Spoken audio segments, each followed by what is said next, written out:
सर्वे भवन्तु सुखिनः, सर्वे सन्तु निरामया, सर्वे भद्राणि पश्यन्तु माँ कश्चित् दुर्भाग्य भवेत्। अर्थात सभी सुखी हो, सभी निरोगी हो, सभी मंगलमय के साक्षी बने, ऐसी ही प्रार्थना हम आप सभी के लिए करते हैं। नमस्ते and greetings to one and all. This is Varsha Awasthi and you are watching another episode of talk with Awasthi. आज की डेली और फास्ट हेक्टिक लाइफ के अंदर जहाँ सब कुछ स्पीड से चल रहा है, वहाँ कहीं ना कहीं हमारी हेल्थ स्लोली डैमेज होती जा रही है। और आज इसी विषय पे बात करने के लिए हम आए हैं प्रोफेसर वैद्य मनोज कुमार शर्मा जी के रेजिडेंस पर कि वो क्या सलाह देंगे हमारी एक अच्छी लाइफस्टाइल के लिए, वो क्या सलाह देंगे हमारी बॉडी की रिकवरी के लिए, और वो क्या सलाह देंगे हमारे एक अच्छे इम्यून सिस्टम के लिए। और आज हम उनसे ये भी जानेंगे कि कैसे आज की जनरेशन आयुर्वेद को अडॉप्ट करके रियल हैप्पीनेस को गेन करती है।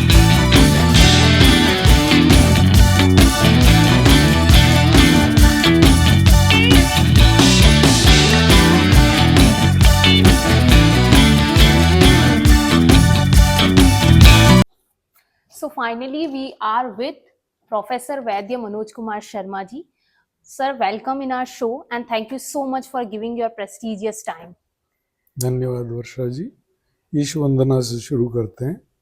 यस्मिन् सर्वम यतः सर्वम यह सर्वम सर्वतश्च यह यश्च सर्वमय नित्यम तस्मै सर्वात्मने नमः। बहुत ही उत्तम श्लोक से सर आपने शुरुआत करी। हम सबसे पहले आज ये जानना चाहेंगे कि आप आयुर्वेद के 34 प्लस ईयर का आपके पास एक्सपीरियंस है आयुर्वेदिक फील्ड में, लेकिन क्या आपका बचपन में ये एक इमेजिनेशन था कि आप आयुर्वेद से ही जुड़ेंगे? तो आप कैसा आपने अपने बचपन से आयुर्वेद को चुना और कहाँ से आप यहाँ तक आए? नहीं, मेरा कोई आयुर्वेद का बचपन से कोई बैकग्राउंड नहीं था। मेरा बचपन ग्रामीण क्षेत्र से निकला और मैं शुरुआत में कक्षा 2 तक मेरे नाना जी के पास रहा। वो एक बहुत ही आदर्श पुरुष रहे थे। और उसके बाद अलवर ज़िले में एक छोटे से गांव से एजुकेशन शुरू हुई। उसके बाद राजगढ़ में पिताजी का पोस्टिंग था, तीसरी कक्षा में वहाँ रहा। और चौथी से 7वीं तक मैं कैथून में, मेरे नाना जी कोटा कैथून शिफ्ट कर गए थे, तब मैं उनके साथ वहाँ चला गया था और वहाँ पर मेरी चौथी से 7वीं तक की कक्षा वहाँ हुई। उसके बाद 8वीं में डूंगरपुर, बांसवाड़ा, चूरू, जयपुर, जालौर, इस तरह से पिताजी मेरे म्यूनसिपल कमिश्नर थे तो उनके स्थानांतरण बहुत जल्दी जल्दी होते रहते थे। 9वीं से और 11वीं तक मैंने 3 बार सब्जेक्ट बदलने पड़े मुझे।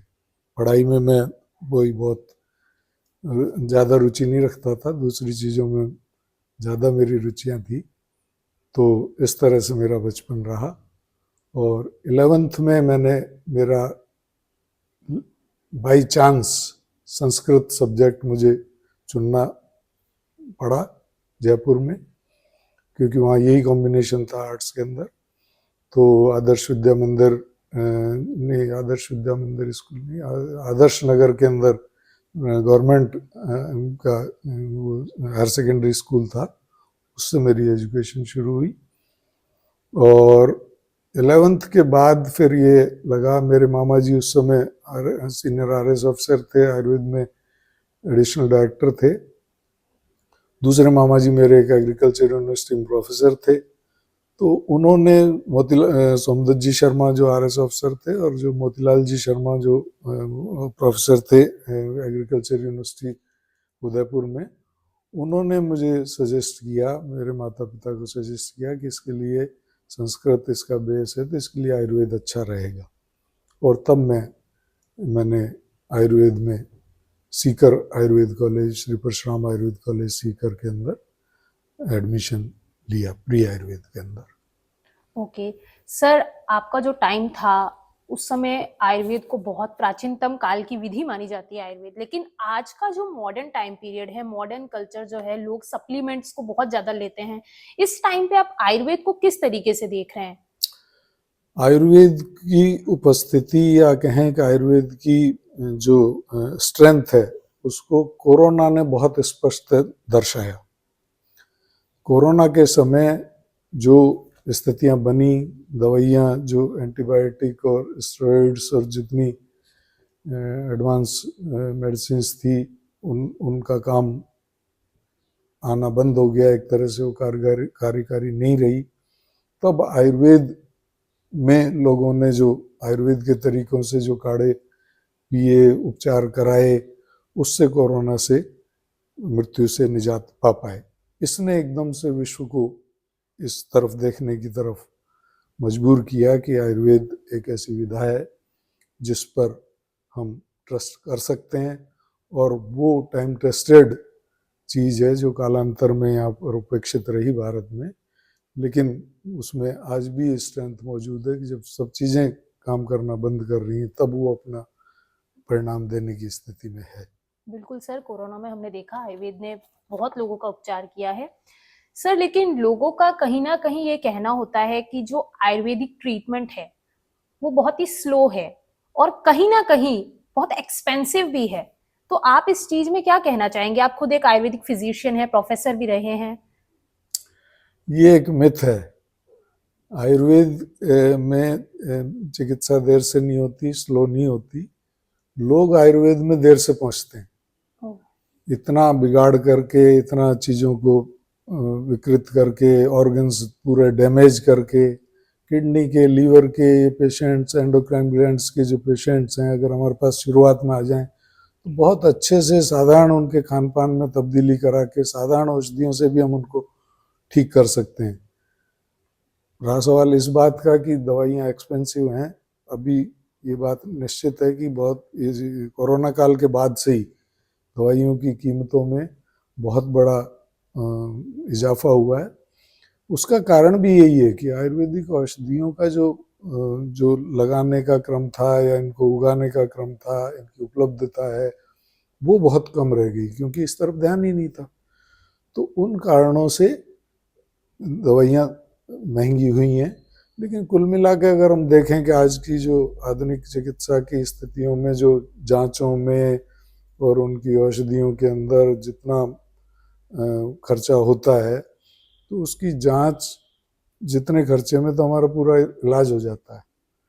तो ऐसा नहीं है, कुल मिला करके हम देखेंगे तो स्थितियां ऐसी नहीं है कि महंगा पड़ता है। लेकिन जब उन इस परिस्थितियों में आएंगे कि जब पूरी तरह ऑर्गन डैमेज हो चुका है, पूरी तरह शरीर की इम्यूनिटी डैमेज हो चुकी है, उन परिस्थितियों के अंदर आयुर्वेद में आएंगे तब फिर उपचार में खर्चे भी बढ़ जाते हैं, औषधियों की कीमतें भी मैंने जो कारण बताया उस कारण से बढ़ गई है ये है। लेकिन फिर भी जो औषधियाँ दी जाती हैं वो अमृत स्वरूप हैं, वो बिल्कुल नेचुरल रिसोर्सेज से ली गई औषधियाँ हैं।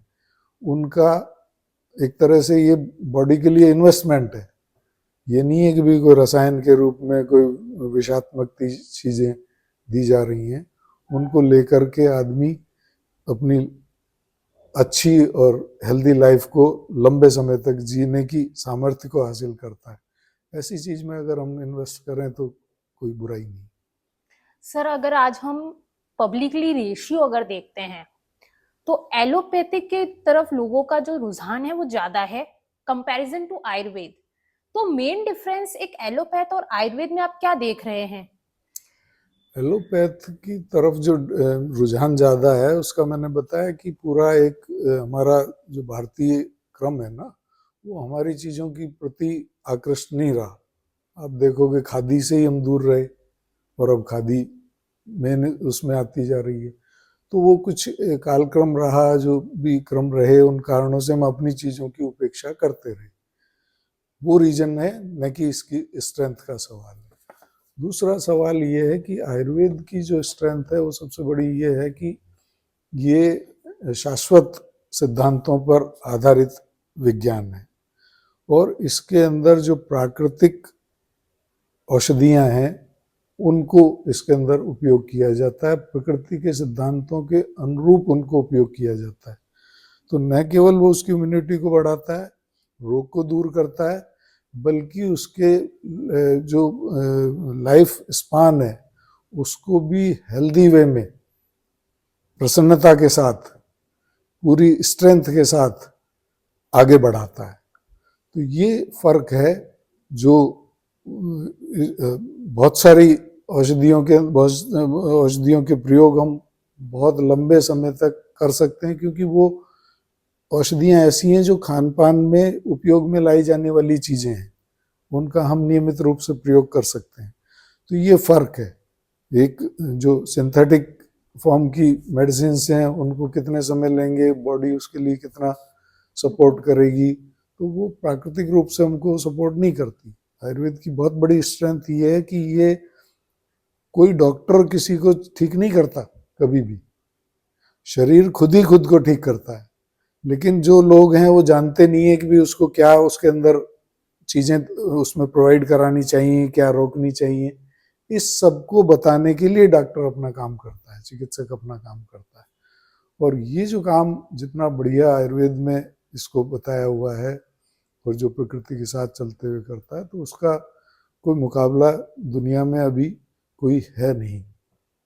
ओके सर, आजकल के जो लाइफस्टाइल डिसऑर्डर्स होते हैं, डिजीजेस होते हैं, आज हमें हर एक घर के अंदर कोई ना कोई डायबिटीज का पेशेंट दिख रहा है, हार्मोनल इश्यूज की जो समस्याएं हैं, थायराइड पेशेंट दिख रहा है, तो उसमें एक बेसिक मैनर के अंदर आयुर्वेद कैसे काम कर सकता है? ये जो समस्याएं सारी जो जनरेट हुई हैं वो लाइफस्टाइल डिजीज का आजकल बहुत बड़े स्तर पर, और WHO भी इस चीज़ को एक्सेप्ट कर रहा है, और जो अच्छे अच्छे साइंटिस्ट और अच्छे डॉक्टर्स जो हैं वो इस बात को स्वीकार कर रहे हैं कि लाइफस्टाइल के कारण जो कम्युनिकेबल डिजीज वगैरह जो पहले हुआ करती थी उस सब से तो हमने निजात पा लिया, लेकिन उससे ज़्यादा भयावह स्वरूप इन लाइफस्टाइल डिजीजेज ने ले लिया है। आज कैपिटल के रूप में देखा जा रहा है भारत को कि भाई ये कैंसर की कैपिटल कहें कि डायबिटीज की कैपिटल कहें कि इसको थायराइड का कहें, मतलब हर रोग इस तादाद में बढ़ रहा है, हॉस्पिटल्स खुल रहे हैं, बजट इंक्रीज हुए जा रहा है, रोगों की तादाद बढ़ती जा रही है, क्योंकि हमारा डायरेक्शन राइट साइड में नहीं है। इनके मूलभूत कारणों की तरफ भी जो फोकस है वो भी गलत डायरेक्शन में है। उनके कारणों को हम केवल ये देख रहे हैं कि इन्फेक्शन हो रहे हैं, वायरल इन्फेक्शन हो रहे हैं इनके कारणों से, लेकिन जो एनवायरमेंटल इफेक्ट्स हैं, जो हम खान पान में जो जहर परोस रहे हैं, जो हमारी खाद्य वस्तुओं के अंदर जहर जा रहा है, दूध में जो जहर जा रहा है, ये सब जाकर के हमारी इन बीमारियों को पैदा कर रहा है। फिर हम इसका उपाय फौरी तौर पे देखने लगते हैं कि उन मुख्य बातों पर हमारा फोकस नहीं होता। जैसे आयुर्वेद का जो फोकस है वो अग्नि पर है, जाठराग्नि, जिससे पचाने की जो ताकत होती है।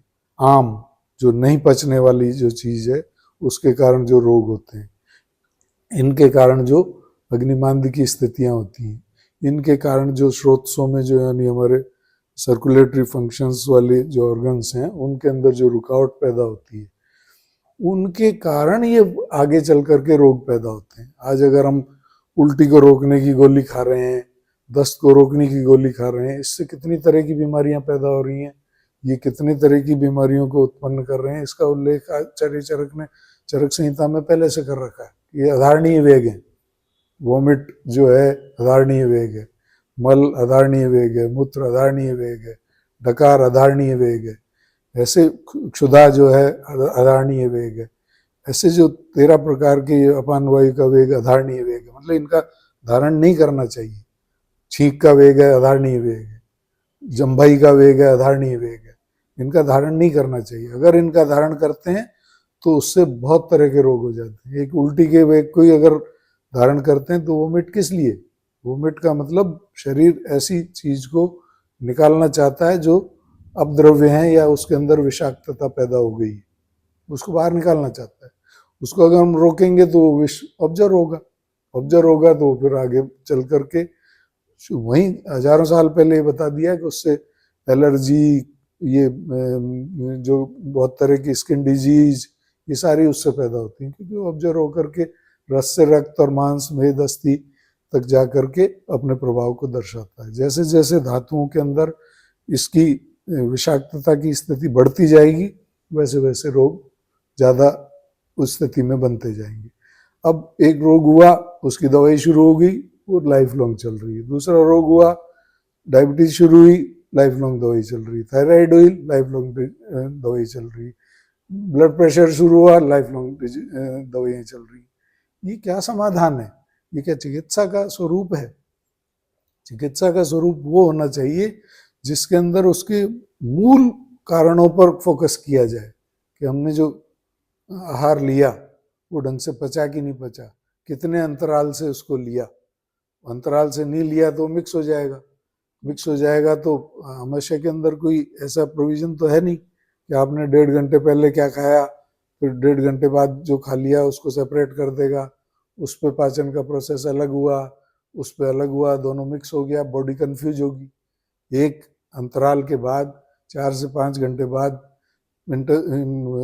स्टमक से फूड डियोडोनम की तरफ आगे ग्रहणी की तरफ अग्रसित होता है, बढ़ता है। अब वो कब है, जब पचने के बाद वो बढ़ता है, वरना वो वहाँ रुकता है कि पाचन की प्रक्रिया संपूर्ण हो। तो बॉडी कंफ्यूज होगी कि भाई इसको आगे बढ़ाया जाए कि नहीं बढ़ाया, तो उस कारण से फिर आगे दूसरे फंक्शंस डिस्टर्ब होंगे, कब्ज पैदा हो जाएगी उसके कारण, क्योंकि उसको पहले पचाना है फिर बाहर निकालना है, तो पचाने का प्रोसेस वहाँ पूरा हुआ नहीं, आगे आ गया, तो सारे चल करके आगे फिर फर्मेंटेशन होंगे, गैस बनेगी, भारीपन आएगा, वही सब चीजें चलते चलते आगे वो इंटेस्टाइन के अंदर उसके स्वेलिंग्स पैदा हो जाएंगी, फिर हम उसका इलाज शुरू कर देंगे, फिर ये हो जाएगा। मूल कारण पे हम आए नहीं कि आपने अभी खाया था फिर 1.5 घंटे बाद कुछ खा लिया, अब आगे मिर्ची बड़ा मिल गया तो वो खा लिया, अब गुलाब जामुन मिल गया तो वो खा लिया। कब क्या किस समय कैसे खाना चाहिए इस पर कहीं ध्यान नहीं दिया। आपकी पचाने की मात्रा क्या थी इसके बारे में आपको कोई ध्यान नहीं है, ना आपको मात्रा का ज्ञान है, ना आपको ये मौलिक बातें हैं जिन पर हम फोकस करें तो हम अच्छा जीवन जी सकते हैं और इन बीमारियों से बच सकते हैं। सर आजकल हम देखते हैं कि टीनेजर में, फिर जब वो यंग होते जाते हैं, एक एज होती है अच्छे ग्रोथ की, जब तभी हमें एक ऐसे डिजीजेस मिल जाते हैं हमारी बॉडी को कि वो पूरे लाइफ को, हमारी लॉन्ग पीरियड लाइफ के अंदर हमारे जो बॉडी को डैमेज कर रही है। तो आप एक यूथ को क्या बोलना चाहेंगे कि ऐसी क्या चीजें उन्हें अपनी हैबिट में लेके आए? यूथ को मैं सबसे पहले तो बोलना चाहूँगा कि भी वो आयुर्वेद को अपनाएं, और जहाँ तक सवाल इस चीज़ का है कि भाई हम लाइफ स्टाइल में किन चीज़ों को जोड़ें, तो सुबह सूर्योदय से पहले उठना शुरू करें। तो वो समय ऐसा होता है कि जब हमारी बुद्धि बिल्कुल प्रफुल्लता की स्थिति में होती है, सत्व गुण उस समय बढ़ा हुआ आता है। सत्व गुण ही ज्ञान को कराने में सर्वाधिक सहायक भी होता है, तो वो मिलेगा। दूसरा, हमको काम करने के आवर्स बहुत ज़्यादा मिलेंगे, उसमें दिन में आलस्य नहीं आएगा। मैं देखता हूँ जो बच्चे देर तक 9 बजे तक उठते हैं, उनको फिर दोपहर में 3 बजे 4 बजे फिर एक नींद लेनी पड़ती है, लेकिन जो 5 बजे उठने वाले लोग हैं उनको दिन में सोना नहीं पड़ता, तो वर्किंग आवर्स भी मिलते हैं। फिर जो है, आपने उठ गए, मैं यहाँ पर दिनचर्या को ही एक तरह से इसमें बताने की कोशिश करूँगा कि भी उठने के बाद जलपान करें, जलपान करने के बाद शौचादि से निवृत्त हों, और फिर अपना व्यायाम करें। व्यायाम के बाद तेल मालिश करें। तेल मालिश का उपयोग अत्यंत उपयोगी है। घी खाने से 8 गुना ज़्यादा फायदा तेल मालिश करती है शरीर को पोषण देने में, तो शरीर के अंदर स्ट्रेंथ पैदा करने में, तो वो करें। उसके बाद जो है अपना 8 बजे तक, 5 बजे उठे, इस दौरान ये सब काम कर लिया। 8 बजे अपना नाश्ता कर लें, पौष्टिक नाश्ता करें। वो भी उन चीज़ों के बारे में लंबा करेंगे तो बहुत लंबा हो जाएगा, तो पौष्टिक चीज़ें हमारे बाजरा है, ज्वार है, दलिया है, ऐसी चीज़ें, राबड़ी है, उन चीज़ों का हम उपयोग कर सकते हैं।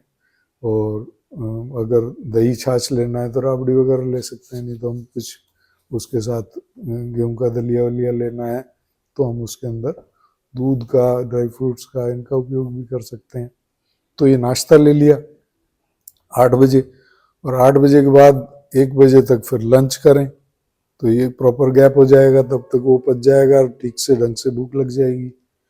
और फिर 5 बजे, 4:30-5 बजे के आसपास फल दिन में सेवन करें, फलों का उपयोग करें, और फिर 7-7:30 बजे अपना डिनर कर लें। तो इसमें कहीं भी कोई भूखे रहने की भी वो स्थितियां नहीं रहेंगी, अच्छे से भूख भी लगेगी, और सब कुछ अच्छे से डाइजेस्ट भी होगा। और फिर 9 बजे गर्म दूध पिएं, थोड़ा सा हल्दी मिला सकते हैं उसके अंदर, 1/4 चम्मच, और गर्मी का समय हो तो हल्दी नहीं भी यूज करें, और बाकी हम हल्दी यूज कर सकते हैं। वैसे भी गर्म दूध ले सकते हैं, इलायची डाल के ले सकते हैं, और 10 बजे तक फिर सो जाएं। तो जब 10 बजे सो जाएंगे तो सुबह फिर उठने के लिए आपको अलार्म लगाने की जरूरत नहीं पड़ेगी, अपने आप उठ जाएंगे। तो मैं कहूँगा कि भी इस दिनचर्या अपनाएंगे तो सब चीज़ें अपने आप व्यवस्थित होती जाएंगी और हेल्दी हो जाएंगी। सर, हमने देखा कि कोरोना के अंदर भी जिनकी डेथ हुई है, कहीं ना कहीं डॉक्टर का कहना ये था कि उनकी इम्यूनिटी इतनी अच्छी नहीं थी। इम्यूनिटी पे आज हम लोग, चाहे हम कॉर्पोरेट कल्चर्स के अंदर भी देखते हैं, लोग आते हैं, रेस्ट बहुत कम करते हैं, इतनी चीजें भी खाने में भी इतनी अच्छी चीजें नहीं ले पाते हैं। तो एक इम्यूनिटी बूस्ट करने के लिए आयुर्वेद के अंदर क्या ऐसी मेन टिप्स होगी कि जिससे हम इम्यूनिटी पे अच्छा वर्क कर पाएंगे? मैंने अभी जो पहले बताया वो सारा इम्यून सिस्टम को बूस्ट करने वाला क्रम है।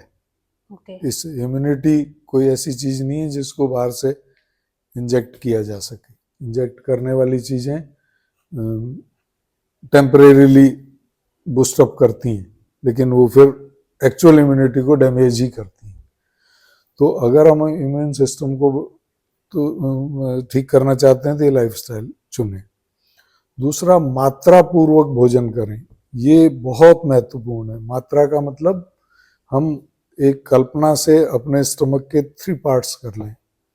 एक पार्ट में हम ठोस आहार लें, एक पार्ट में हम उसके अंदर लिक्विड चीज़ें लें, जैसे छाछ ले ली, सूप ले लिया, कुछ हो गया, एक पार्ट उनका वो रहे, या तरल सब्जी का रेशा हो गया, और जूसेज हो गए कुछ साथ में लिए तो, और एक हिस्सा हम उसका खाली छोड़ें।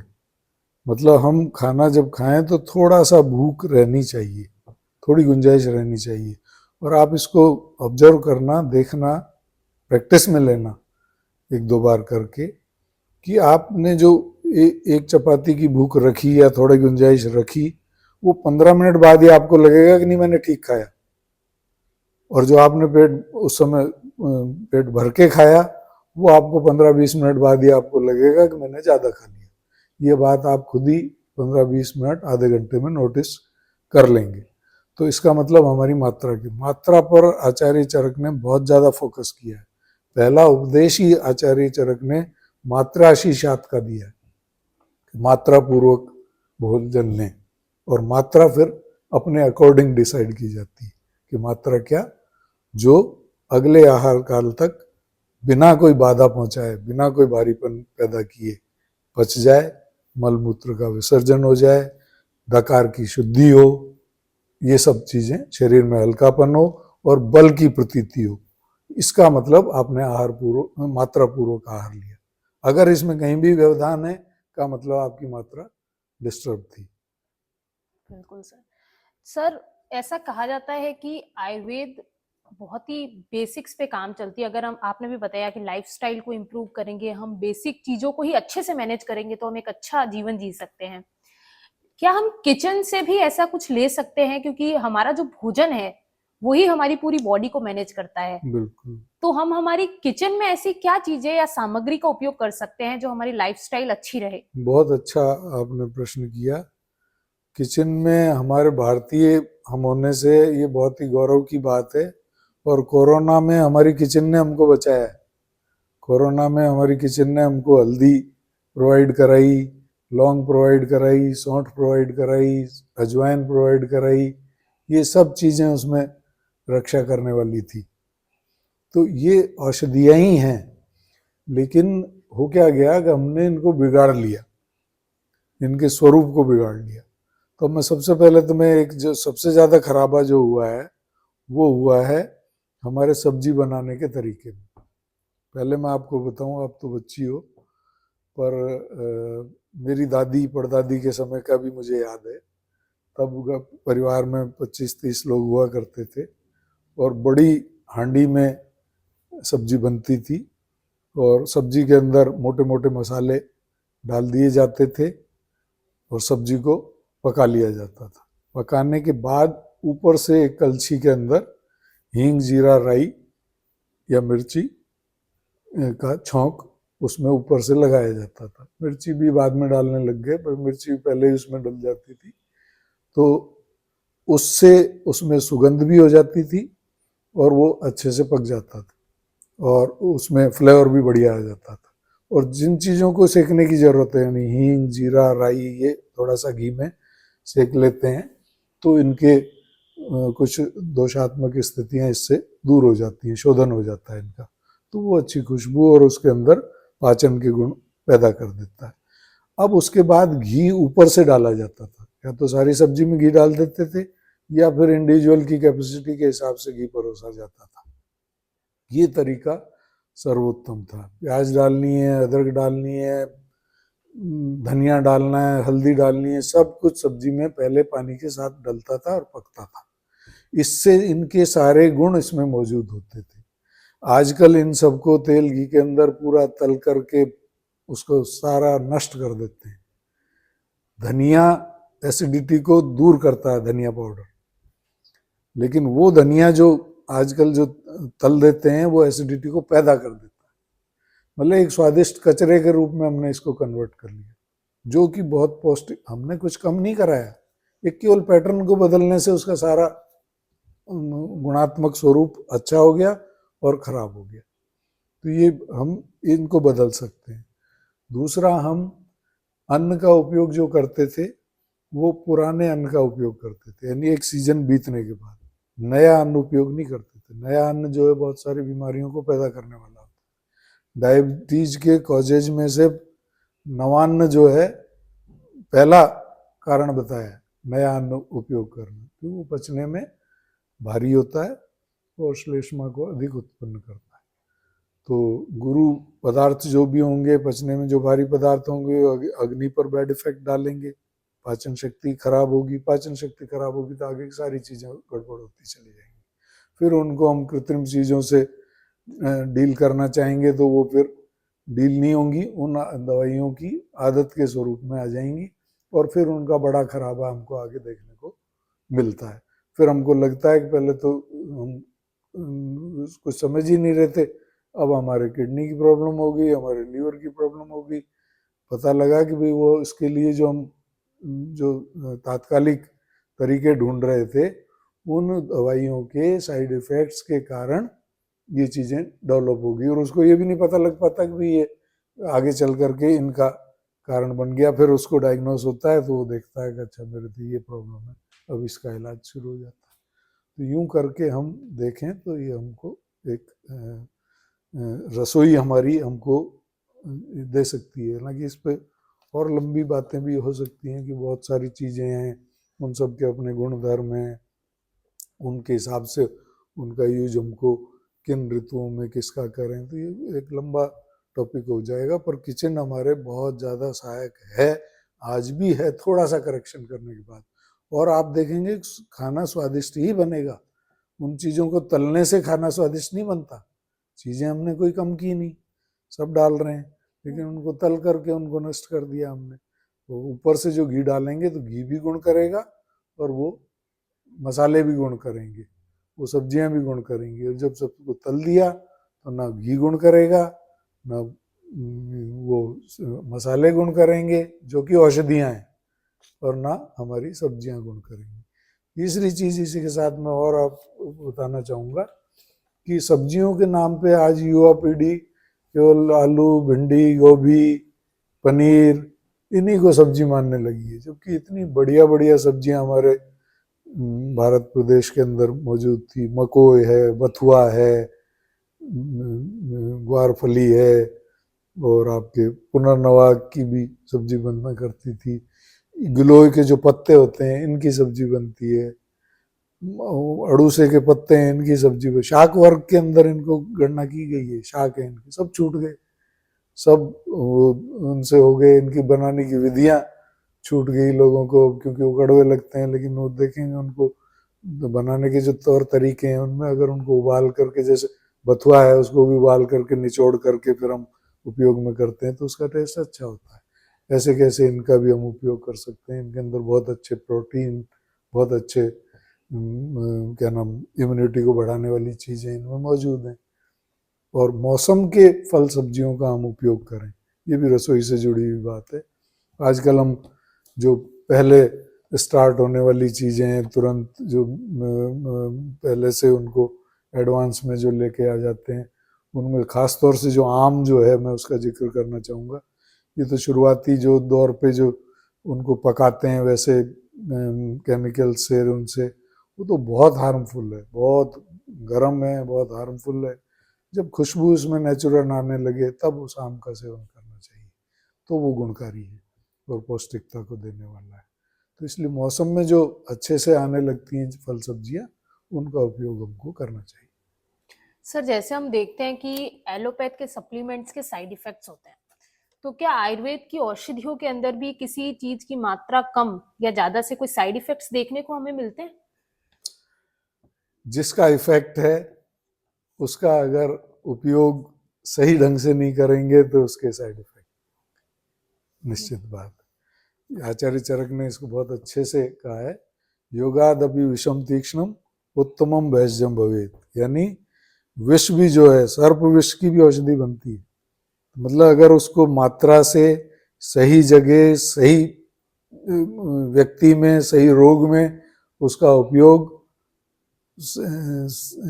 करेंगे तो वो विष होते हुए भी अमृत का काम करेगा, औषधि, अच्छी औषधि का काम करेगा, जीवन देने का काम करेगा। और बहुत अच्छी औषधि है, उसका उपयोग भी अगर गलत मात्रा से, गलत समय पर, गलत व्यक्ति को, गलत डिजीज के चुनाव में अगर हमने उसका कर दिया तो वो हार्मफुल होगा, जहर का काम करेगा।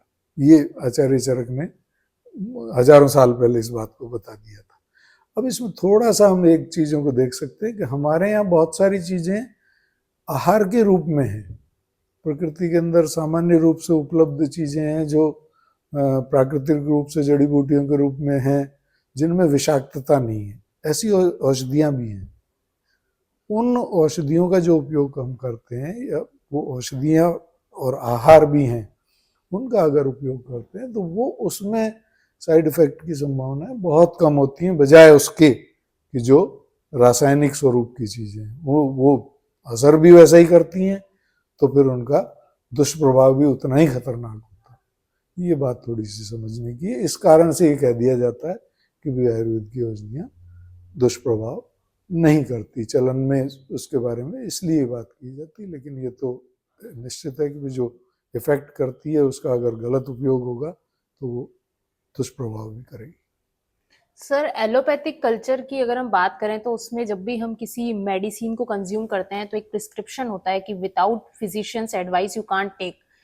तो हम आयुर्वेद के अंदर भी अगर हमें किसी औषधि के बारे में ज्ञान है तो क्या हम सेल्फ मेडिकेशन कर सकते हैं या हमें प्रिस्क्रिप्शन लेना मैंडेटरी होना चाहिए? बिल्कुल नहीं करना चाहिए। मेरा तो इतना तक वो है, मैंने शिक्षण काल से ही पता नहीं क्या मेरे को रहा, मैं आयुर्वेद का ही पूरा उपयोग करता हूँ। और एलोपैथी का कहीं उपयोग किसी को करना पड़ा तो उनके जो एक्सपर्ट हैं उनसे एडवाइस लेकर के ही करता हूँ, स्वयं से नहीं करता कभी भी। और इसी तरह से आयुर्वेद की जो औषधियाँ हैं उनका उपयोग भी वैद्य की सलाह से ही करना चाहिए। किसी को भी स्वयं डॉक्टर नहीं बनना चाहिए, और जो स्वयं डॉक्टर बनते हैं उनकी चिकित्सा करने का आचार्य चरक ने निषेध किया है कि जो अपने आप को वैद्य मानने लगे उनकी चिकित्सा नहीं करनी चाहिए। उसके पीछे रीजन यही था, नहीं करनी चाहिए का मतलब वो फिर अपनी लापरवाहियाँ करेंगे और उससे दुष्प्रभाव होंगे, और फिर दोष आयुर्वेद को जाएगा कि तुमने तो आयुर्वेद की दवाई खाई थी।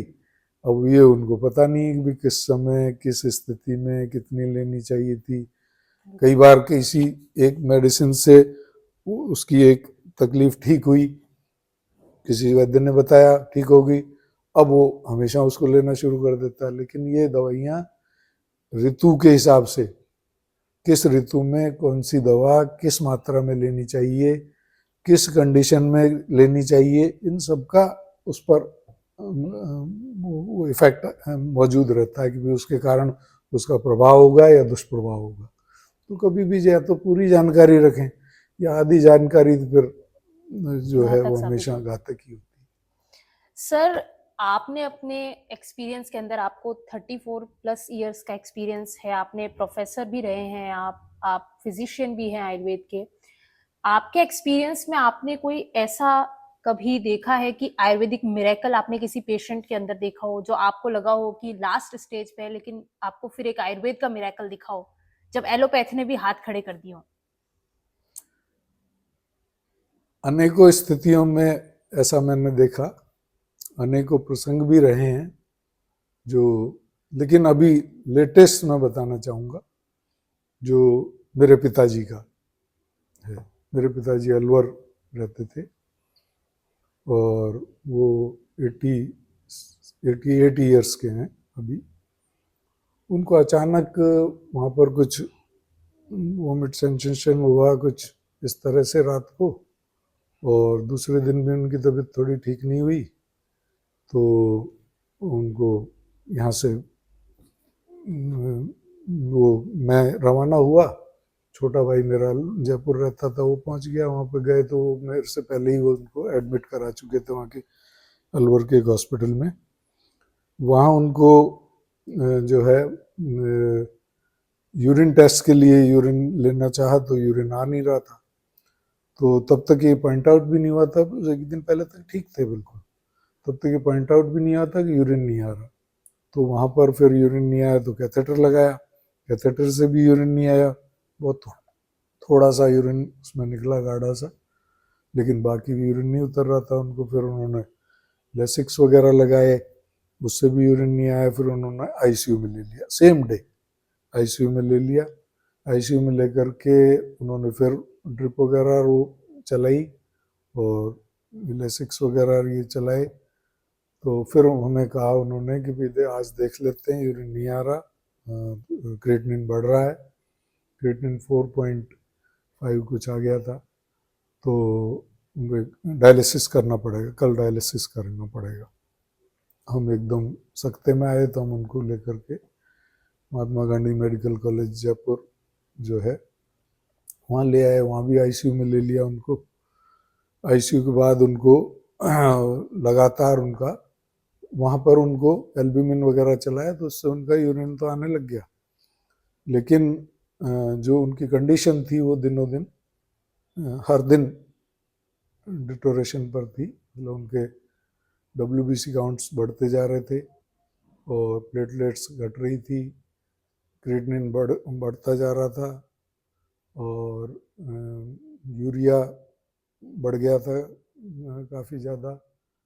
क्रिएटिनिन आ गया था 6.5 तक उनका पहुंच गया था, 212 यूरिया हो गया था, प्लेटलेट्स 60,000 के आसपास आ गए थे और WBC 33,000 पहुंच गए थे। और हर दिन वो मतलब एंटीबायोटिक अगले दिन बदल रहे थे, पर कोई चीज़ रेस्पॉन्ड नहीं कर रही थी। हर दिन वो जो टेस्ट हो रहे थे उनमें चीज़ें बढ़ती जा रही थी। तो वो ये बोले कि अपन यूरिन आ गया, ये कोई इतना संतोष का विषय नहीं है, तो एल्ब्यूमिन से आ गया, लेकिन इनकी तबीयत बिगड़ रही है और इनके जो वाइटल ऑर्गन्स हैं, जो लंग्स जो हैं, वो भी डिटोरेशन की तरफ जा रहे हैं, दूसरे ऑर्गन्स भी इनके मतलब सही कंडीशन में नहीं है। तो मैंने छुट्टी देने का कहा, तो उन्होंने उस दिन कहा कि भाई अभी हम एक लास्ट जो रिजर्व एंटीबायोटिक है वो दे के देख लेते हैं। तो रिजर्व एंटीबायोटिक उन्होंने उस दिन, हालांकि मैंने किसी से कंसल्ट किया तो उन्होंने कहा उससे और किडनी डैमेज होगी, तो मैंने मना किया। और फिर शाम तक, फिर रात को उनकी टीम आई, उन्होंने पूरा मुझे कन्विंस किया कि भाई अपने को होप रखनी चाहिए, ऐसा नहीं सोचना चाहिए। मिलने वाले भी थे वो डॉक्टर्स उनमें से, तो उन्होंने परिवार की तरह भी कहा।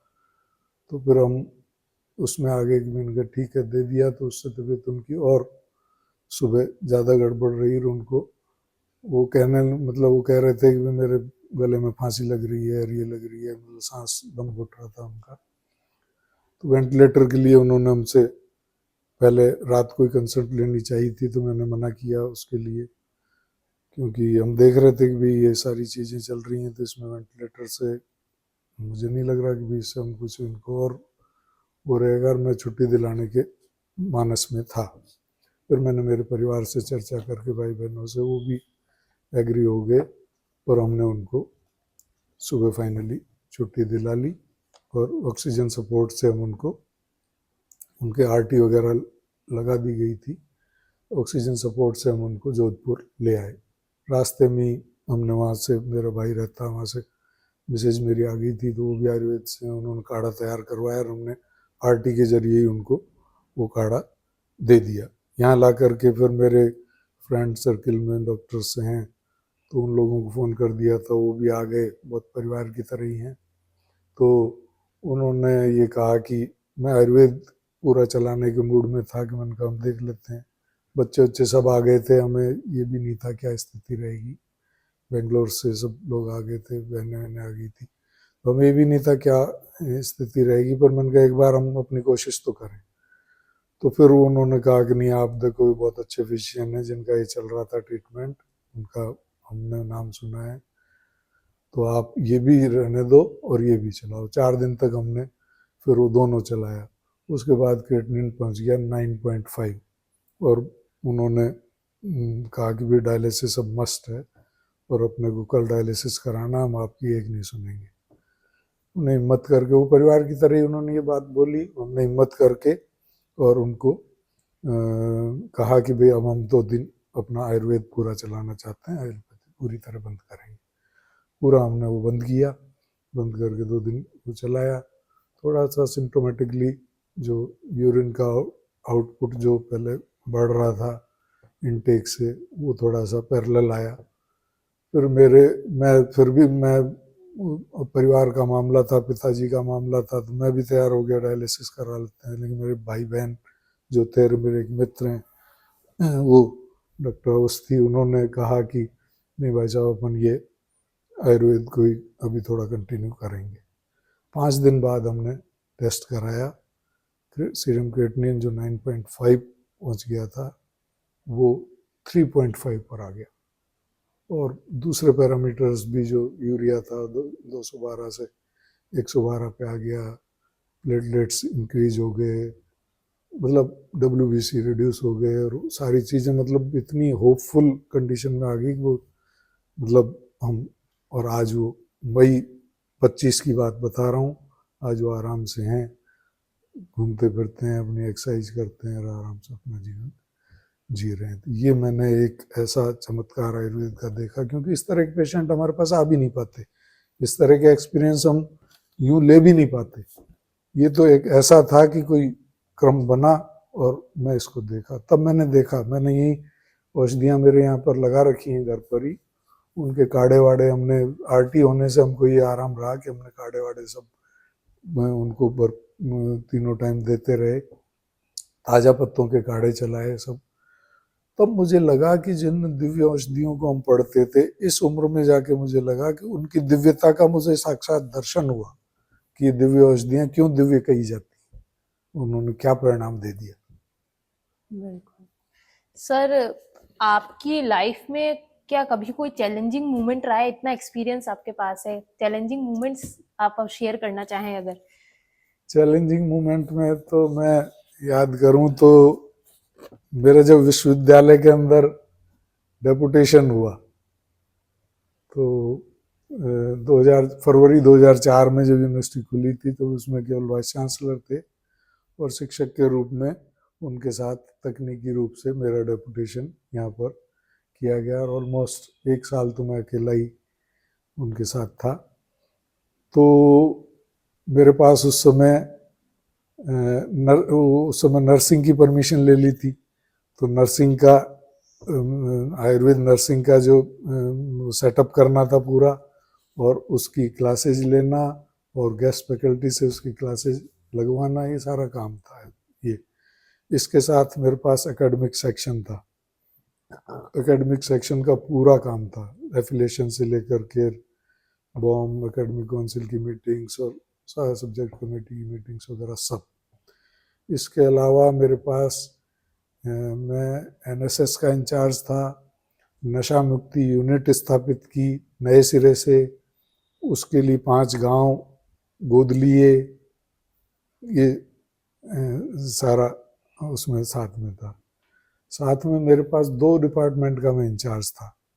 जीरो से उन डिपार्टमेंट्स को CCM के नॉर्म्स के अकॉर्डिंग उनको तैयार करना था, वो काम था मेरे पास। टोटल मिलाकर के नर्सिंग से लेकर के BMS के दोनों डिपार्टमेंट को लेकर के एक वीक में 28 पीरियड्स का टीचिंग लोड था। इस सब से मैं अंदर तक हिल गया और मेरी नींद उड़ गई। मेरे सर दर्द नहीं होता था, रात को सर दर्द होने लग गया।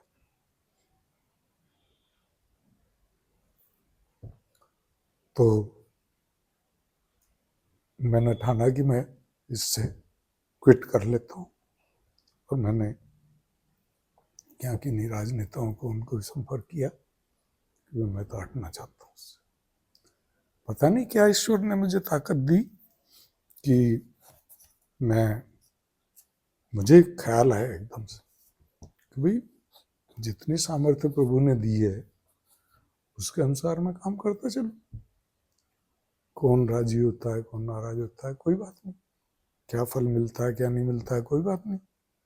मैं मेरा काम करता चलूं, जो होगा देखा जाएगा।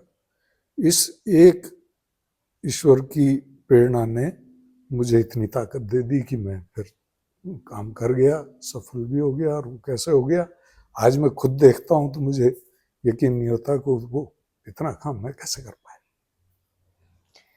सर, हमने अभी जाना आपको एज ए आयुर्वेदिक फिजिशियन के तौर पे। अब हम आपसे, जो मनोज कुमार शर्मा जी खुद हैं एज ए व्यक्तित्व, हम उनसे कुछ हमारे रैपिड फायर राउंड्स के क्वेश्चन हैं जिसके अंदर आपको शॉर्ट में आंसर करना है हमें। सबसे पहले हम आपसे ये जानना चाहेंगे, एक व्यक्ति के लिए क्या बेहतर साबित हो सकता है, एक गुड लाइफस्टाइल और एक गुड मेडिसिन? व्यक्ति के लिए गुड लाइफस्टाइल तो हम कहेंगे कि जो मैंने आपको आयुर्वेद की जो दिनचर्या बताई, इससे बेहतर कोई स्थिति नहीं है। सूर्योदय से पूर्व उठें और फिर इस नियमित दिनचर्या को एडॉप्ट करें। सर, आप आयुर्वेद को एक लाइन में अगर किसी व्यक्ति को समझाना चाहेंगे तो क्या बोलेंगे? आयुर्वेद से उत्तम जीवन का विज्ञान, स्वास्थ्य का विज्ञान दुनिया में कोई नहीं है, जो शारीरिक, मानसिक और सामाजिक रूप से आपको न केवल स्ट्रेंथ देता है, जीवन जीने का तरीका बताता है और जीवन जीने की कला को सिखाता है। सर, आजकल का जो यूथ है वो जिम की तरफ ज्यादा मुड़ रहा है और योगा, मेडिटेशन भी हमारी बहुत पुरानी पद्धति। आप क्या ज्यादा सजेस्ट करते हैं किसी को, जिम और योगा में से? योग से उत्तम कुछ भी नहीं। एक फूड आइटम जो आप मैंडेटरी समझते हैं या सजेस्ट करेंगे कि ये हमें लेना ही चाहिए? गोदुग्ध। गोदुग्ध, बिल्कुल। एक हैबिट जो हर इंसान के अंदर, चाहे सब कुछ ना हो लेकिन अगर एक आदत उसकी अच्छी है तो उसका लाइफस्टाइल बहुत अच्छा मैनेज हो सकता है। सूर्योदय से पहले उठना। ओके। आप आज इतने सक्सेसफुल हैं। मैं जब आपके बारे में पढ़ रही थी तो मैंने देखा था कि आपको धन्वंतरी अवार्ड से नवाजा गया है, आपको भारत गौरव पुरस्कार मिला है, आपको बहुत अन्य पुरस्कार भी मिले हैं। आपने इतने साल का एक्सपीरियंस लिया है अपनी लाइफ के अंदर। आज आप सक्सेस पे हैं। आप सक्सेस को किस तरीके से देखते हैं? सक्सेस को आप क्या डिफाइन करेंगे? मैं मेरे गुरुजी पूजनीय बनवारी लाल जी गौड़ साहब को याद करना चाहूँगा। मेरे गुरुओं का बहुत योगदान है इसमें। मेरे प्रारंभिक ये BMS के जो आयुर्वेदाचार्य के गुरु हैं, उनमें हरिप्रसाद जी शर्मा, ढंड साहब कहते हैं उनको, राम प्रसाद जी शर्मा और ब्रजमोहन जी सोनी, उनका मैं ऋणी हूँ। स्नातकोत्तर से मेरे पूज्य गुरुदेव बनवारी लाल जी गौड़ साहब ने मेरी कमान संभाली। मेरे को ये मेरे गाइड रहे। मेरे को गाइड के रूप में प्रोफेसर ओम प्रकाश जी उपाध्याय रहे, वो भी आयुर्वेद के, संस्कृत के अच्छे विद्वान रहे हैं। गौड़ साहब का तो विश्व के अंदर आज कोई सानी नहीं है कि आयुर्वेद के और संस्कृत के विद्वानों में से एक है। मेरे माता पिता का आशीर्वाद, मेरी पत्नी का आयुर्वेद में स्नातकोत्तर के बाद आने के बाद उसका अपना सहयोग, ये सारी चीज़ें जो हैं मतलब किसी सक्सेस के अंदर कोई व्यक्ति सोचे कि भाई उसकी सामर्थ्य ने उसको सक्सेस कर दिया, मैं ऐसा नहीं मानता। बहुत सारी चीज़ें हैं और फिर ईश्वर की कृपा, जिन्होंने इन सब लोगों को हमारे साथ जोड़ा, अच्छे लोगों से हमें मिलाया, तो वो सारी सराउंड अच्छे जगह पर हमको काम करने के अवसर मिले, ये सब हमारे चाहने से नहीं हो सकता, ये सब ईश्वर कृपा से इन सब से संभव हो पाता है। और फिर परिश्रम एक ऐसी चीज़ है जिसका कोई दूसरा विकल्प नहीं है। तो मैं इन बातों के साथ अपनी बात को समाप्त करना चाहूँगा कि ये जो है सक्सेस के पीछे ये चीज़ें। आज हम इंडिया के अंदर आयुर्वेद को जानते हैं, लेकिन अगर हम वर्ल्ड लेवल पे बात करें, बहुत लोग होते हैं जो लेना चाहते हैं ऐसे ट्रीटमेंट को, लेकिन कहीं ना कहीं वो इसके सिग्निफिकेंस से अवेयर नहीं है। तो आप क्या मैसेज देना चाहेंगे उन्हें वर्ल्ड लेवल पर? मैं बताना चाहूँगा कि आयुर्वेद में इतनी स्ट्रेंथ है कि ये दुनिया को स्वास्थ्य देने में अपनी बहुत बड़ी भूमिका निर्वाह कर सकता है। और भारत देश अगर इसको ढंग से विकसित कर ले तो पूरी इकोनॉमी भारत की इस पर रन कर सकती है, इतनी इसकी स्ट्रेंथ है। ये केवल मेरा बड़बोलापन या अतिशयोक्ति वाली बात नहीं है, ये मैं अपने इतने अनुभव के बाद इस बात को कह रहा हूँ। आयुर्वेद से पर्यावरण अपने आप संरक्षित होता है, पर्यावरण के उपयोग से आयुर्वेद की औषधियों का संकलन जो होता है, उसके जरिए हम पूरी आर्थिक स्ट्रक्चर के अंदर अपनी भूमिका का निर्वाह बखूबी कर सकते हैं। आयुर्वेद के जो पंचकर्म की जो विधा है, ये इतनी अद्भुत विधा है कि जिसके अंदर हम लाइलाज समझे जाने वाले रोग, लाइलाज समझे जाने वाली प्रक्रियाएं, यानी जिनमें ऑपरेशन की आवश्यकता है, ऐसे लोगों के अंदर भी हम बहुत बड़े परसेंटेज में हम उनको ऑपरेशन से निजात दिला सकते हैं केवल चिकित्सा के माध्यम से। मैं आपको उदाहरण दूं कि डिस्क प्रोलैप्स वगैरह के जो केसेज होते हैं, इनके वर्टिब्राज के अंदर जो स्पेस कम हो जाने के कारण जो न्यूरोलॉजिकल जो डिसऑर्डर्स होते हैं, इनके अंदर ऑपरेशन इतना कॉम्प्लिकेटेड होता है और वो विदाउट ऑपरेशंस इसके अंदर इतनी वैसी कंडीशंस के पेशेंट्स पूरी तरह क्योर होके जाते हैं। उनके अंदर अगर हमने उनमें 70% को भी ऑपरेशन से बचा लिया तो कितना बड़ा अचीवमेंट है। तो हम बहुत कुछ कर सकते हैं, लेकिन उस तरह का ना माहौल है, ना उस तरह का शिक्षा ग्रहण में भी जो एडमिशन्स हो रहे हैं, वो 10+2 साइंस बायोलॉजी का स्टूडेंट आता है, वो पहले मेडिकल में जाना चाहता है, फिर एज ए फ्रस्ट्रेशन के रूप में उसको जब वो नहीं मिलता तो 2-3 ट्राई के बाद वो इसमें घुसता है, तो फ्रस्ट्रेशन उसके दिमाग में पहले से ही रहता है, फिर वो उस ढंग से उसको पढ़ता नहीं है।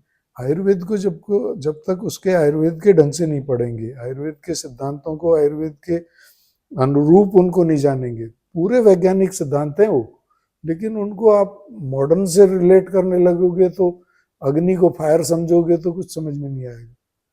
तो वो ये इस तरह से जो इसको उसी तरह से देखना पड़ेगा कि त्रिदोष क्या है, वो कैसे है, वो बिल्कुल तथ्यात्मक स्वरूप में है। एक भी बात ऐसी नहीं है जिसको आज प्रूव नहीं किया जा सकता हो, जो साइंटिफिक नहीं हो, लेकिन उस पर पहले तो आपको भरोसा करना पड़ेगा, तभी तो आप उस पर काम करोगे। तो भरोसा ही नहीं है तो अच्छे चिकित्सक तैयार नहीं हो पा रहे, अच्छे शिक्षक तैयार नहीं हो पा रहे, उनका भरोसा नहीं तो आगे वो पब्लिक को क्या दे पाएंगे। आज अगर आयुर्वेद चिकित्सक खुद प्राथमिक रूप से अगर दूसरी चिकित्सा में जाना चाहें, मेरे ये प्रगति होने के पीछे ये कारण भी बहुत बड़ा रहा।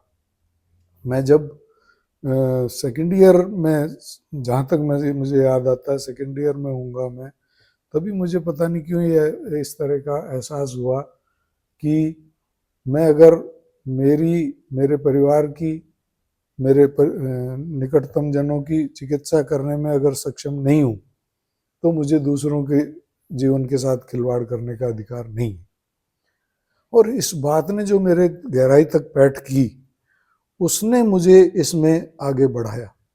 ऐसे मुझे गुरु मिलते गए, उनके कारण मैं उसके अंदर में काम करता गया, काम करने के बाद मुझे वैसी सफलताएं मिलती गई और मैं उसमें निरंतर आगे बढ़ता गया। तो मेरा फेथ उसके अंदर जो इस लेवल का था, वरना क्या है कि हम ऐसे भी चिकित्सक हैं वो जो दूसरों की चिकित्सा करने के लिए कैसा भी रोगी आ जाओ उसका प्रिस्क्रिप्शन पूरा बना देंगे, उसको दे देंगे। खुद को जरा सी भी कुछ प्रॉब्लम होगी फट कहीं जा करके दूसरी पद्धतियों का सहारा लेते हैं, वो करते हैं। सहारा लेने में कोई बुराई नहीं है, पर पहले आप अपना तो देखो, अपना प्रयोग करके देखो, आपको क्या क्या बातें बताएगी उनका प्रयोग करके देखो। आप नहीं करके देखोगे तो फिर दूसरे का जीवन खिलवाड़ करने के लिए थोड़ी है।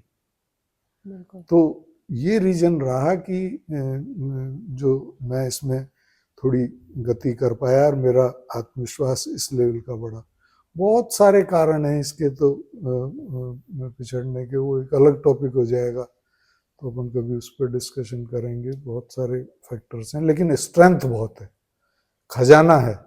आयुर्वेद मैं कहूँ एक खजाना है भारत के पास, और हम इसकी कदर जिस रूप में हमको इस समझनी चाहिए वैसा हम नहीं समझ रहे। आज इस पर रिसर्च भी हो रही है, या इंटीग्रेटेड सिस्टम से भी जो अप्रोच हो रही हैं, उनमें वो ईमानदार अप्रोच नहीं है। आज अगर इस पर रिसर्च करके हमने इसके अंदर ये एस्टेब्लिश किया कि इससे B12 बढ़ रहा है, इससे विटामिन C इंक्रीज हो रहा है, आयुर्वेद में क्या किया आपने इसमें? आपने एक एलोपैथी के लिए, मॉडर्न साइंस के लिए एक और उनको रिसर्च करके एक और चीज दे दी कि भाई इससे ये हो रहा है। जब तक आप इस पे इस डायरेक्शन में काम नहीं करेंगे कि आपके किन सिद्धांतों पर इसने क्या काम किया, तब ये है। मुझसे पूछा जब ये सीरम क्रिएटिनिन जो 9.5 से 3.5 पे आ गया, और B12 उनका 15-20 दिन या महीने भर बाद करीब, मैं रिपोर्ट्स देख के बताऊंगा, तो वो B12 उनका नॉर्मल, अबव नॉर्मल की स्थिति पर आ गया लगभग। तो वो मेरे परिचित डॉक्टर हैं, उनका काम उस पर चल रहा था, प्रोफेसर हैं, तो उन्होंने कहा डॉक्टर साहब आप ये बताओ कि आपने B12 कैसे इंक्रीज किया। मैंने कहा ना हमने B12 इंक्रीज किया, ना हमने इसमें क्रिएटिनिन डिक्रीज किया। हमने तो उनकी वो जो कंडीशन थी उसमें उनके लंग्स कैसे इम्प्रूव हों, उनकी जीवन शक्ति कैसे बढ़े, उनकी किडनी को स्ट्रेंथ कैसे मिले और किडनी का फंक्शन कैसे इम्प्रूव हो, उनकी जो मोशन वगैरह है, अपान वायु की स्थितियां हैं वो कैसे ठीक हो, बॉडी फंक्शंस उनके कैसे इम्प्रूव हो, खाना उनका कैसे ऐसा स्ट्रेंथ वाला जाए उनको, जो उनको पोषण भी दे और इसमें इनको इन वाइटल ऑर्गन्स को, एंडोक्राइन ग्लैंड्स जो हैं, इनकी अंतःस्रावी ग्रंथियां हैं, इनके स्रावों को प्रॉपर कैसे करें, उसमें हमारी दवाइयां कौन सी सहायक हैं, वो हमने चलाया और उसका परिणाम ये आया। तो जब तक इस एंगल से चीजों को नहीं देखेंगे, इन एंगल से हम चिकित्सा को नहीं करेंगे, इस तरीके से हम चीजों को पढ़ेंगे नहीं, ऐसा हम शोध नहीं करेंगे, तो फिर वो शोध आयुर्वेद को कहाँ सपोर्ट कर रहा है? वो शोध हो रहे हैं, बहुत सारे शोध हो रहे हैं, बस उसमें आयुर्वेद का केवल नाम मात्र के लिए उसमें जिक्र कर दिया जाता है। तो वो चीज उसको, इसीलिए वो स्ट्रेंथ उतनी आगे नहीं बढ़ पाती। क्योंकि मॉडर्न के भी जो लोग हैं वो ईमानदारी से इस तरह से नहीं कि भाई उसके सिद्धांतों को समझ करके वो कैसे, कहाँ चीज कैसे काम कर रही है, वो लेना चाहते हैं कि भाई उनके लेवल पर उनकी भाषा में वो चीज कैसे हुई, वो जानना चाहते हैं। जबकि भाषा की भिन्नता नहीं है, वहाँ पूरी भिन्नता है। वहाँ जो है, मैंने एक छोटा सा एग्जाम्पल दिया कि जो अपन वायु को एयर अगर कह दें तो वो इतना बड़ा डिफरेंस है कि अग्नि को फायर कह दें तो बहुत बड़ा डिफरेंस है। वायु ऐसा है, जो वायु आयुर्वेद में बताया है, जो भारतीय दर्शन में बताया है, वो वायु तो पूरे शरीर को कंट्रोल करता है, डैमेज भी करता है और कंट्रोल भी करता है। इसके अंदर प्रसन्नता का भाव भी पैदा करता है, और उस विकार का भाव कौन सी स्थिति में विकार का भाव पैदा करता है, कौन सी स्थिति में वो प्रकृति का प्रसन्नता का भाव पैदा कराता है, वो वायु है। वो वायु एयर थोड़ी है। अब एयर से आप उसको उसमें ट्रांसलेट करके पढ़ना चाहेंगे, देखना चाहेंगे, क्या समझ में आएगा आप? तो पंच महाभूत क्या है, अग्नि तत्व क्या है, सोम तत्व क्या है, प्रकृति क्या है, प्रकृति का सृष्टिक्रम भारतीय दर्शन में क्या बताया है, आयुर्वेद उसको कैसे देखता है। एक एक चीज साइंटिफिक है, एक एक चीज साइंटिफिक है। साइंटिफिक का मतलब तथ्य पर आधारित है, और उसको जैसा बताया गया है वैसा उसका परिणाम मौजूद है। ये साइंटिफिक है। साइंटिफिक का मतलब ये थोड़ी फिजिक्स केमिस्ट्री बायोलॉजी के फार्मूले पे वो हम उसको देखने की कोशिश करें या उस लैंग्वेज में उसको ट्रांसलेट करने की कोशिश करें। इस तरह का प्रयास जो है वो अधूरा प्रयास है, वो सही डायरेक्शन में नहीं है। ओके सर, तो आपसे बात करके अच्छा लगा। अब हम मूव करेंगे हमारे लास्ट सेशन की तरफ। हमने बहुत सारे ऑडियंसेस से डिस्कस किया था कि हम आयुर्वेदिक फिजिशियन का इंटरव्यू करने वाले हैं, और उन्होंने अपने क्वेश्चंस हमें भेजे थे। उसमें से एक बेस्ट क्वेश्चन हमने सिलेक्ट किया है, और जिसका क्वेश्चन सिलेक्ट हुआ है उनका नाम है सौरव सोनी। तो अब हम उनको फोन करेंगे और वो डायरेक्टली अपना क्वेश्चन आपसे पूछेंगे।